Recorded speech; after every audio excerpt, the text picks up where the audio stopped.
Meron po akong tips para sa inyo mga mommies para hindi magtuloy-tuloy sa pulmonya si baby once inubo. Pero ika-categorize ko po itong video na to into 2. Para ito sa mga baby na hindi pa inuubo at para sa mga baby na inuubo na. Una sa lahat, define ko muna kung ano nga ba ang pulmonya or pneumonia.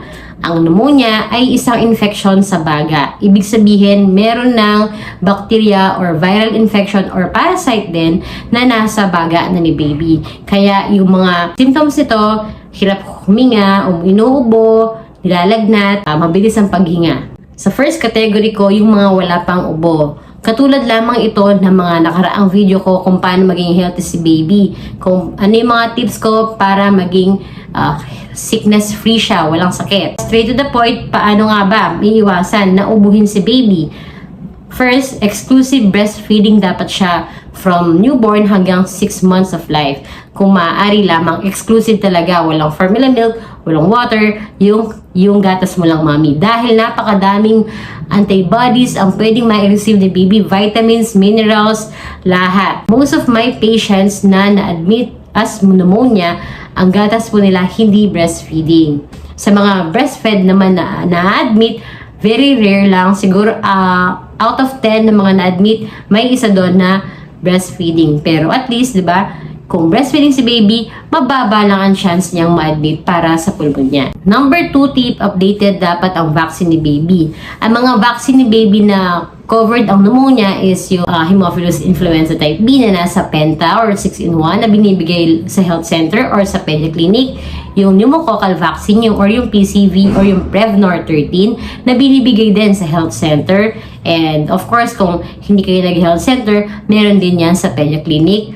And number 3, yung flu vaccine na binibigay at 6 months of life at every year na rin. Number 3, para hindi ubuhin si baby, iwasan dapat makalanghap ng usok, especially ang cigarette smoking. May mga pasyente po ako sa hospital na ang laging sagot nila kasi nakalanghap ng usok. Nilalanghap nila yung panggatong or yung pangluto nila kasi yun yung gamit nilang pangluto. Ang ina-advise ko na is ilayo si baby. Next is cigarette smoking talaga. Kalaban yun ng baga natin. Alam nyo naman yan, kahit hindi baby, pati mga matatanda. Fourth tip para hindi ubuhin si baby, once may inubo sa bahay, lalo na ikaw mami, kailangan naka-face mask na kayo. Malaking tulong po yan. Malaking tulong po ang face mask, kahit yung surgical mask lang. Para kapag nagsasalita ka or nabahing ka, hindi mapupunta yung air droplet or yung laway kay baby. Lalo na yung mga mami sa nagpapadede, pwedeng ituloy ang breastfeeding as long as naka-face mask ka. Kasi nga, syempre, pag nagsasalita ka, meron talagang laway na napupunta sa air. Tapos, yung air droplet na yan, tatagal pa yan ng mga ilang minuto at malalanghap ni baby. Yun ang dahilan. Kaya siya mahahawa ng viral infection mo. Number 5, pag malamig na ang panahon, hinaan nyo na yung aircon kung naka-aircon kayo. At kung yung electric fan naman, huwag nang itutok kay baby. Kasi posible, nasisiponin talaga siya. At ang baby, hindi marunong mag-blow yan. Kapag hindi na i-blow ang sipon, posibleng uubuhin na talaga siya. At mapupunta na yung ubo or mapupunta na yung mucus or yung sipon sa lalamunan hanggang ma-aspirate na or yung masasamid siya. Diba? Kasi very immature pa ang kanilang lalamunan, hindi pa nila kayang lunokin yung lahat yon. Kapag nasamid siya, yun na. Doon na uubuhin, doon na magkakaroon ng pulmonya. Last, kapag sinipon si baby, neonate man yan or toddler, spray na agad ng panglinis sa sipon. Merong allergen dyan, kaya yan sinipon eh. Merong viral infection dyan, kaya yan sinipon or alikabok. So, ang gagawin nyo, lilinisin nyo na gamit ang pang-spray, no? Tinatanong ito lagi ng mga nanonood, anong brand daw na pang-spray. Kahit ano pong brand, pwede pa kayo magtanong sa drugstore kung ano yung pwedeng pang-spray kay baby.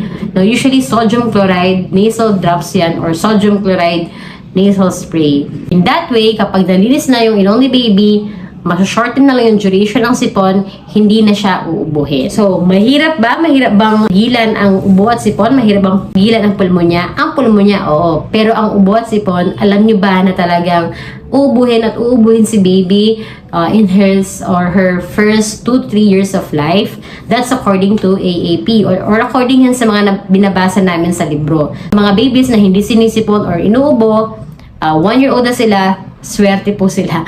Ang galing. Ang galing po ng immune system nila. Pero yun nga, Kung nahihirapan po kayo ditong pigilan ang ubo at sipon ni baby, okay lang yun. Basta ang mapipigilan po natin or ang aagapan natin ang mag-develop ng pneumonia si baby, lalo na yung maa-admit sila sa hospital. The second category of this video, yung mga babies na inubo na. So, paano natin iiwasan na magdire-diretso siyang magpulmonya? So, ito yung lagi kong sinasabi sa klinik ko, aagapan na po natin na ma-admit si baby or yung magkaroon siya ng sipon sa baga. Number 1, yung last kong sinabi dun sa first category ko, kapag sinipa na si baby, spray agad para maiwasan natin mag-ubo si baby at hindi na dumiretso sa pulmonya. Number 2, kapag inubo si baby, ito para to, lalo na para to sa mga 2 years old below, pwede tayong magpausok. Pwede namang bilhin ang pausok or gamot na pausok sa drugstore. So, pwede po kayong mag-start ng nebulization para guminhawa po yung pakiramdam or guminhawa po yung paghinga ni baby, lumaki po yung mga daanan ng hangin para hindi siya mahirapang huminga kung may namumuong plema sa lalamunan or sa bronchioles. So, pwede kayong magpausok ng plain NSS or yung tubig na may asin, pero mas maganda yung plain NSS para calculated po yung sodium chloride na nasa tubig.